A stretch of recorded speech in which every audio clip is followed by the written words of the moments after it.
My name is Clara Whitfield, and I am 29 years old. I live in an apartment building in Brookhaven, Georgia. The quiet life suits me just fine.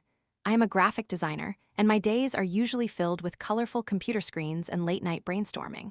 I love closing my door behind me and diving into my world. My summers are short and sweet, spent exploring the nearby parks or attending community events, but for the most part, I keep to myself. Up until recently, I hardly knew anyone in my building. The woman across the hall is a music teacher, and we exchange pleasantries occasionally. The guy who lives beneath me is a different story. I would say he is in his late 60s, and we had exchanged only about a dozen words in the time I have lived there. It was just the typical hallway nod or an occasional hold-the-door moment. I knew he had a car parked outside. I saw it every day when I left for work.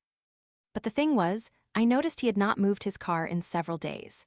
I could not help but worry a little when I realized that I had not heard him moving around below me either. I know it sounds strange, but when you live in a quiet building, you just kind of notice these things.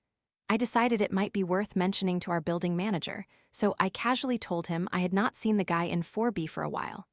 I had no idea what would come out of that conversation, honestly. Life carried on as usual, and I completely forgot about it. Then, yesterday, I heard a knock on my door that startled me. I opened it to find my downstairs neighbor standing there.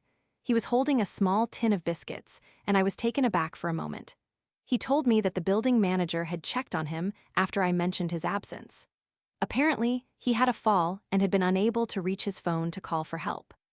I felt a twinge of guilt mixed with relief, realizing I may have actually done something right for once. He told me a family member came to help him after our manager called. Then, in a very formal way, he said he wanted to thank whoever had flagged it, and the manager told him it was me. He thanked me earnestly, shaking my hand, and when he said, "You may have done more than you know," it hit me hard. I know I should have felt accomplished, perhaps even proud, but instead I found myself stammering. I awkwardly replied, "Oh, it was nothing, really. I just noticed," about 4 times in a row, standing there with the biscuits feeling like a complete fool. And since that day, I have been thinking about it ever since. Something stirred inside me after that encounter. It was strange, really. Caring about someone felt new to me, almost thrilling in a way. I had lived my entire adult life focused primarily on my own needs and wants. Reaching out to others, even in small ways, usually felt like a gamble I was not prepared to take, but this tiny act had shifted something inside me. I thought about how easily I could have ignored my instincts and gone about my daily routine, and how others in the community might be just as isolated as my neighbor. I wanted to do something. Maybe my neighbor's honesty and vulnerability ignited a passion in me, so I decided I would make it my mission to connect with those around me in a genuine way. I would start with the other tenants in my building, but also branch out to the local community. But, like many plans that look good on paper, the reality proved harder to execute. I started trying to introduce myself to my neighbors in the hopes of building some kind of rapport, but it always seemed to backfire. The woman across the hall barely responded when I greeted her after work. The family on the third floor had 2 crazy toddlers that were great at making noise, but not so great at keeping conversations alive. Every door I knocked on only led to rejection, and each awkward silence left me feeling even more isolated. I experienced the very thing I had been trying so hard to break free from: loneliness. The more I tried, the more I felt frustrated, and it began to eat away at me. I started second-guessing myself, wondering if I was just burdening others with my attempts to connect. I even found myself daydreaming about returning to that isolating bubble I had lived in before. The further I dug into this mess, the worse things became. I felt I would never accomplish what I set out to do, and I would just be stuck where I had started, invisible and unheard. One day, I decided I would take one last shot. I would host a small potluck in my apartment, open it up to everyone in the building, and hopefully get to know them on a more personal level.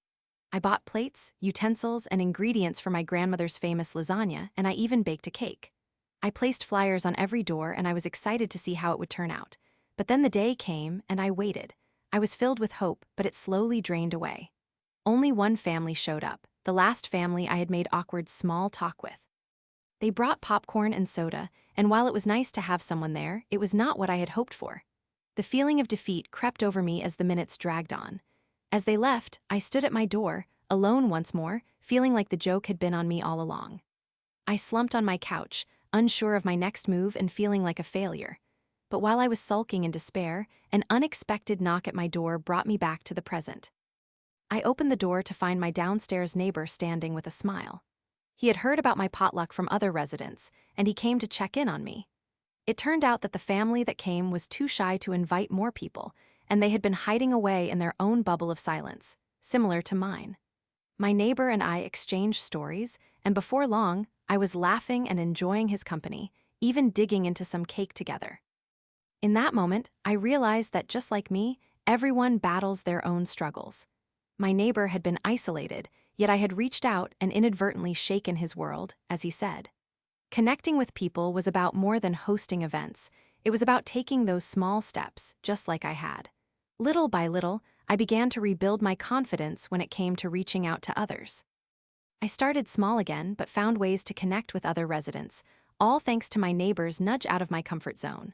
Over the weeks, things began to change. People started opening up. A knitting group formed. Planters filled with vibrant flowers lined the hallways. The woman across the hall joined our weekly chats about music, and soon the third-floor family was bringing their kids to help paint the common area for everyone to enjoy. Each day, I watched connections form all around us. My little idea from a moment of fear and worry had sparked a community full of camaraderie. Through it all, I learned the secret to forging these bonds was more about letting the walls down and allowing myself to be vulnerable. I had stepped outside my bubble, and in doing so, I had ignited a sense of purpose within our building. My world became richer, filled with friendships I now cherish. The unexpected knock on my door had changed everything, making me realize that sometimes all it takes is one brave act to create a ripple that resonates through the lives of others. In the end, my neighbor and I became close friends, and though the biscuits he brought were never shared, the laughter and moments we built together became the sweetest treats of all. I went from feeling isolated to genuinely caring about everything around me, proving that even the most modest actions can lead to the most extraordinary journeys.